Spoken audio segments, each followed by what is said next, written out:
So April 28th is National Pinhole Camera Day. So for those of you who love photography, but don't know all the different aspects of photography and want to learn something new and creative, this might be something for you to try. Today I'm going to teach you how to make a digital pinhole camera. So what is great about these is most people nowadays have digital cameras. And so making a digital pinhole camera is easy. They can adapt it to the camera they already have. So I'm going to start by giving you guys the list of things that you need, and then I'm going to show you some different inspirations for pinhole cameras, some different resources to learn about them, and then if you want to take this a step further, you can definitely learn more about a traditional pinhole camera that would use film or a light-sensitive paper to capture your images. So pinhole cameras are just that. It is a lensless camera. And so they were otherwise known as camera obscura, and there was an Italian name, I'm not going to even be able to pronounce it, even Leonardo da Vinci called it something in the 1500s when he was making them. So they've got a long history, and they're a great way to create interesting and different looking images. Back in the time of pictorialism, I'll talk about that in another video, the photographers wanted to create images that had more of a painterly aesthetic, and pinhole cameras are a great way to get that. Okay, so the supplies that you're going to need for a pinhole camera is going to be a heavy-duty pie pan and sandpaper, really fine grit, either black electrical tape or black gaffer's tape, black Sharpie, pair of scissors, pencil with an eraser, a ruler. You're going to need needles. So particularly if you can find a number 10 needle. They're a little bit harder to find, but that specific 10 is easier if you're trying to calculate out your f-stop for the camera. F10 or the number 10 needle, it makes it easier. And then you need to get your camera's body cap, the one that will specifically fit your camera. Now, the only thing I don't have pictured here that you also need to get is a hand drill.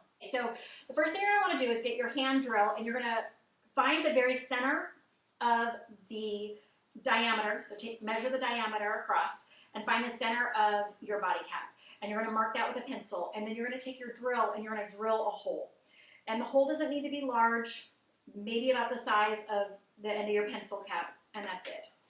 And then take your sandpaper where you've drilled that hole and just sand the edges to make sure if there's any extra particles, you get those off, and make sure you blow those off real well. Take your pie pan, and you're going to want to cut a 1-inch square.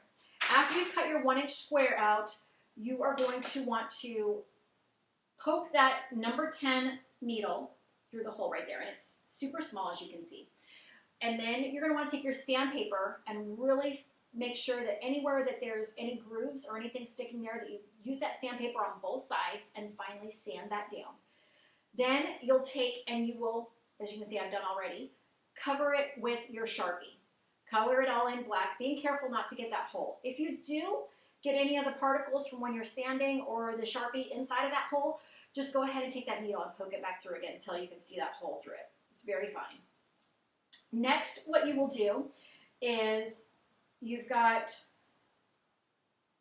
your black part and your hole cut in your lens cap, and you're going to place it over the hole so that it is centered perfectly in the center. And try and make sure that you do line it up, that it's not off-centered.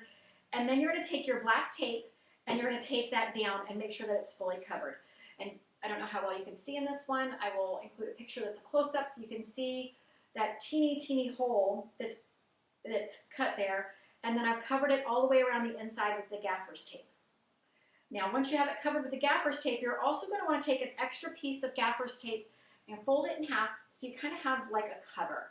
Because if not, then your camera body is going to be exposed to dust if it's in your camera like that. So this way, I can pull it back and you can see the hole where I've cut, and you can see that little piece of metal in there that's been painted black, and that'll give you the pinhole camera. And then you just put this on your camera body. So once you have it on the camera body, some of the cameras that we're using nowadays, especially I'm using a Canon R5, I had to go into the menu settings and make sure that I turned off the settings that allowed you to shoot it without a lens or allowed you to shoot without focus. Depending on the camera type you have or the menu settings, those are the things you're going to want to look for, because if you turn your camera on and you go to shoot, it's not going to focus for you. Your focus with this camera is going to be the distance you are from the object. Will give you some of your focus, and then also be prepared to have a lot of stuff not in focus. Pinhole cameras, that's kind of one of the great aesthetics of them, is that everything really isn't in focus.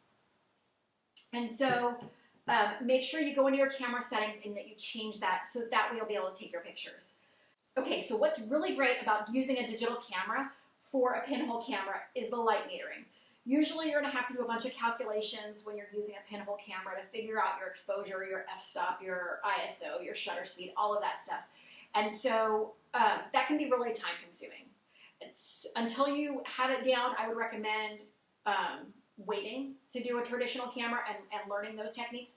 But with a digital camera, as soon as you turn your camera on and you push it halfway down, it's going to give you your exposure reading and let you know if you're underexposed or overexposed. And then you can just spin your dials to adjust until you have a great exposure. And then shoot your images. I can't wait to see what you all come up with. I think it's going to be a lot of fun to see for National Pinhole Camera Day some of the great creative images we can all do. So one of the great awesome benefits of a pinhole camera is the aesthetic that it creates. You are not going to have a clear focus in your images. Sometimes you will, depending on how fine of a pinprick you can get in that pinhole, but a lot of times it kind of has a slight blur to it, so it almost gives it a painterly effect, which is really can be a lot of fun. I also like that you can get lens flare really easy because there's no lens there. So if you have your camera tilted at all during the daylight towards the sun, it gives this awesome, beautiful lens flare that kind of like refracts over the whole image. Once you get your pinhole camera made, you're going to want to test it out. You're going to want to test how far you have to stand from your subject to get the object in focus. And so to do that, you'll want to start by standing about 1 foot away from your image and capture the subject, whatever that subject is, and step back about 5 feet and then capture the subject, and then go back to 10 and capture the subject, and then back to about 25. And then view each of those images zoomed in really well and see if any of them get a really good focal point and how far you had to be back from your subject before that object was in focus. So most pinhole cameras are going to have a blur to them, a pretty big blur. It kind of has a painterly effect. But depending on how close you are to the subject, some of them you can get a pretty good focus. And so you'll realize things are more in a sharp focus with objects at, you know, a 12 to maybe 16 feet, whatever it is for your camera. Sharpness of the image has to do with the size of the lens opening, that little pinhole you pricked, along with how far that hole is from the sensor in the camera.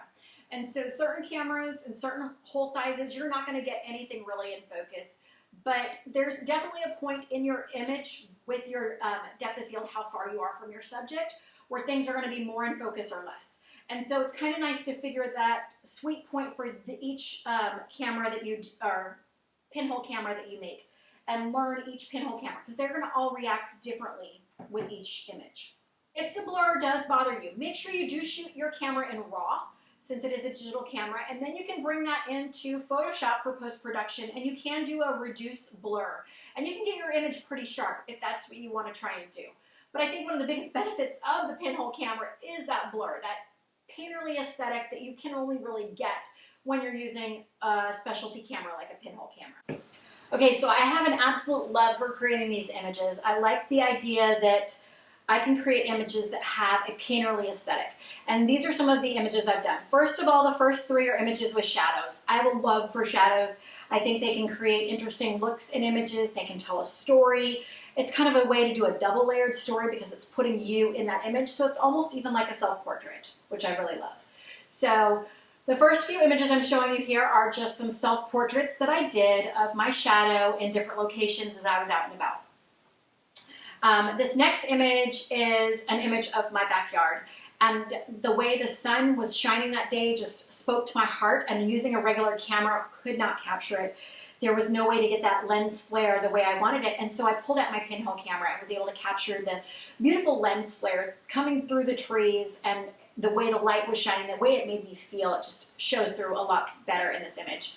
And the last image that I created that I really want to show you is some flowers that were growing in my flower bed. And I thought they were beautiful, but I didn't want them to show my house and show the place really well. I just really wanted that feel of the bright flowers in the summer sun. And so that's what this last image is. So over the years, there have been a lot of artists that do specialize in pinhole photography. It's something I totally would recommend Googling, looking up some work for inspiration, looking at different images that you might want to create or be inspired by. Also check out the websites, pinholecamera.com and paintcancamera.com, pinholeresource.com, and pinholeday.org. Those 4 websites will be a great place to give you some different tips, tricks, ideas of things you can do with your newly made pinhole camera. Get that pinhole camera made, go out, try it out. I cannot wait to see what you guys create with your pinhole cameras. I think it's time to change up some of our artistic ideas and perfectionism, and I think that using a pinhole camera is a great way to do that. It makes you relax. It makes you step back. You realize you're not going to get a perfect image, that you can create an image with emotion and feeling and just some beauty and loving the light. So share with me what you create. I would love to see what you guys can do with your pinhole cameras. Thank you for watching this video today. If you like the video, go ahead and give me a thumbs up and follow my YouTube channel for more different ideas that will be coming soon to keep you inspired in different ways for your photography.